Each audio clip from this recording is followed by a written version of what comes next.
আসসালামু আলাইকুম। আশা করি সবাই ভালো আছেন। আজকে যে আমরা টপিকসটা দেখব, সেই টপিকসটা হচ্ছে একটি ট্রায়াঙ্গেল বা একটা ত্রিভুজের ক্ষেত্রফল নির্ণয়ের সি প্রোগ্রাম। এটা আমরা দেখতে হলে ফার্স্ট আমাদের যেতে হবে এই কোড ব্লকসে। আমরা এখানে কোড ব্লকসে যদি ডাবল ক্লিক করি তাহলে আমরা এরকম একটা ইন্টারফেস দেখতে পাই। এই ইন্টারফেসে আমরা এখানে একদম কর্নার একটা ফাইল মেনু আমরা দেখতে পাচ্ছি। এই ফাইল মেনুতে আসার পর নিউতে আসার পর এখানে এমটি ফাইল এটাকে আপনারা শর্টকাটে কন্ট্রোল শিফট এন একসাথে যদি আপনারা আহ, চাপুন তাহলে আপনারা এটা এখানে আসতে পারবেন। তারপর এই যে ফাইলটা এখানে সেভ অবস্থায় নাই, এটাকে আমরা আবার সেভ করে নেবো আগে প্রোগ্রামটা করার আগে। তাই ফাইলে আসার পর এখান থেকে আমরা সেভ ফাইল এসে যাওয়ার পর এখানে আমরা কোন ফোল্ডারে সেভ করবো সেটা সিলেক্ট করে দেবো। আপনি আপনার মতো সিলেক্ট করে দেবেন। তারপর এখানে তার ফাইলের নাম দিবেন কি, এরিয়া অফ ট্রাইঅ্যাঙ্গেল, তারপর ডট সি। ফাইল এক্সটেনশন সবসময় ডট সি, সি প্রোগ্রাম করতে হলে। তারপর এখানে সেভ ক্লিক করলে আমরা এরকম একটা ইন্টারফেস দেখতে পাবো। এখানে আমরা প্রোগ্রাম করব। প্রথমত আমাদের হেডার ফাইল লিখতে হবে। সি প্রোগ্রামের যে হেডার ফাইলটা আছে, লাইব্রেরি ফাংশনটা, সেটা ইনক্লুড স্টুডিও ডট এইচ। এটা লেখার পর এটা হচ্ছে ইনক্লুড স্টুডিও। স্টুডিও হচ্ছে স্ট্যান্ডার্ড, আই এসটিডি তে হচ্ছে স্ট্যান্ডার্ড, আই তে হচ্ছে ইনপুট, ওতে হচ্ছে কি আউটপুট। ডট এস মানে একটা হেডার ফাইল, এরকম একটা কিছু। তারপর হচ্ছে ইন্ট মেইন লেখার পর তারপর আমরা সেকেন্ড ব্র্যাকেট দিয়ে শুরু করব। সেকেন্ড ব্র্যাকেট এর ভিতর আমরা যেটা লিখবো সেটি হচ্ছে এই প্রোগ্রামের মেইন।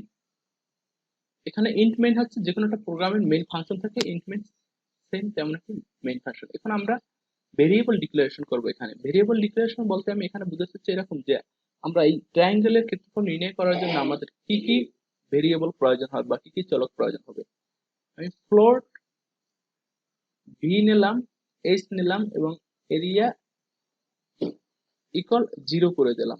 এখন ভি হচ্ছে, এখানে আমরা জানি একটা ত্রিভুজের আম, ক্ষেত্রফল নির্ণয়ের সূত্র হচ্ছে হাফ ইন্টু ভূমি গুণ উচ্চতা। সেটা এখানে ভূমি হচ্ছে বি আর এইচ হচ্ছে উচ্চতা। আর এরিয়া আমি কেন 0 করে দিলাম, ইনিশিয়াল অবস্থায় আমরা এরিয়া নির্ণয় করি না, তাই ইনিশিয়াল অবস্থায় মান কত 0। আর ফ্লোট কেন নিলাম, আমরা হয়তো বা এই ত্রিভুজের ভূমি এবং উচ্চতা এটা এবং ক্ষেত্রফলটা এটা হয়তো বা অনেক সময় পূর্ণ সংখ্যা পেতে পারে, অনেক সময় কি ভগ্নাংশ হয় যে পূর্ণ সংখ্যা পেতে পারি, ভগ্নাংশ পেতে পারি। সেক্ষেত্রে আমরা কি করব, ফ্লোট ডেটা টাইপ নেব।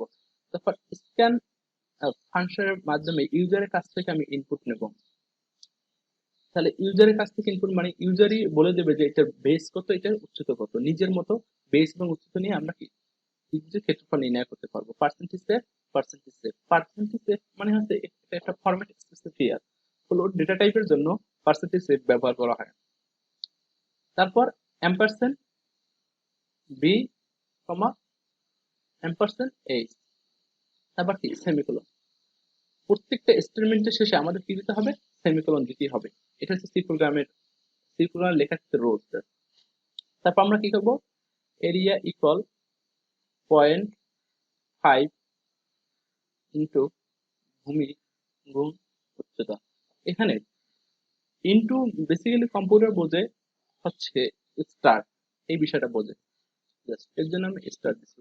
তারপর প্রিন্টেড ফাংশন মানে হচ্ছে এই যে ইউজারের কাছ থেকে যে ইনপুট নিলাম এবং এই যে এরিয়া নির্ণয়ের যে আমরা স্টেটমেন্টটা লিখলাম, এটার পর যে আমরা আউটপুটটা পাবো সেটা দেখার জন্য মনিটরে আউটপুট প্রদর্শনের জন্য প্রিন্টএফ ফাংশন ব্যবহার করা হয়। ডাবল কোটেশনের ভিতরে লিখবো, এখানে যেটা লিখবো সেটি মনিটর আউটপুট হিসেবে আসবে। যেমন আমি লিখলাম দা এরিয়া অফ ট্রাইঅ্যাঙ্গেল ইজ, কি হবে, পার্সেন্টেজ এফ। কেন পার্সেন্টেজ এফ, কারণ এরিয়াটা হচ্ছে কি একটা ফ্লোট ডেটা টাইপ, এর জন্য এটা যে প্রিন্ট করবে সেটা কি ফ্লোট ডেটা টাইপ প্রিন্ট করবে এবং এর ফরম্যাট স্পেসিফিয়ার কি হবে, পার্সেন্টেজ এফ হবে। তারপর কি প্রিন্ট করতে চাই আমি, এরিয়া। আমি এখানে যেটাই প্রিন্ট লিখবো সেটা, আমি যদি এখানে বি লিখি তাহলে কিন্তু বেসটা মানে বি যে মানটা নামবে সেটা কিন্তু প্রিন্ট করে দেবে। আমি এরিয়া লিখছি, এরিয়া প্রিন্ট করে দেবো। তারপর রিটার্ন 0 লিখে প্রোগ্রাম শেষ করে দিলাম। আমরা এখানে একটা অপশন দেখতেছি যে এখানে মাস্টার রাখলে আমরা দেখতেছি লেখা দেখতেছি বিল্ড অ্যান্ড রান। এটা যদি আমরা ক্লিক করব, ক্লিক করলে আমরা একটা ইন্টারফেস দেখতে পারবো। এখানে আমরা ইউজারের কাছ থেকে, অর্থাৎ যে এই প্রোগ্রামটা চালাবে তার কাছ থেকে ইনপুট চাচ্ছে কি কি। বেস চাচ্ছে প্রথম বি, ভির জন্য আমরা কি লিখলাম 5.5, এবং ইসের জন্য কি বলে উচ্চতার জন্য দেখলাম 4.4। দেন আমাদের এটা রেজাল্ট আসলো কত, 12.10। এই যে আমরা রেজাল্টটা দেখতে পাচ্ছি, যা এরিয়া অফ ট্রায়াঙ্গেল ইজ কত, 12.10। এখানে কিন্তু আমরা এই যে দশমিকের পর কয়টা সংখ্যা নেব এটা কিন্তু আমরা ইচ্ছে করলে ডিফাইন করে দিতে পারি। কিভাবে, এখানে যদি আমি এই পার্সেন্টেজ এফ লিখছিলাম প্রিন্ট অফ ফাংশন, এখানে যদি আমি 0.2 দিয়ে দিই বা 3 দিয়ে দিই, আমি 2 দিয়ে দিলাম, তাহলে আমাদের এখানে যে বিষয়টা দেখতে পাবো সেটা হচ্ছে যে আমরা পুনরায় আবার যদি 5.5 ইন্টু ইচ্ছা মতো 4.3 নিলাম এবার, তাহলে আমরা দেখতে পারবো যে হ্যাঁ, এরিয়া অফ এ ট্রায়াঙ্গেল 11.83, 11.83 পয়েন্টের পর কিন্তু এবার দুইটা সংখ্যা আসছে, কারণ ওখানে আমি মানে ফিক্সড করে দিছি যে আমি দশমিকের পর দুইটা সংখ্যা নেব। এই ছিল হচ্ছে একটা ত্রিভুজের ক্ষেত্রফল নির্ণয় সেই প্রোগ্রাম। আশা করি সবাই বুঝতে পারছেন। ধন্যবাদ সকলকে।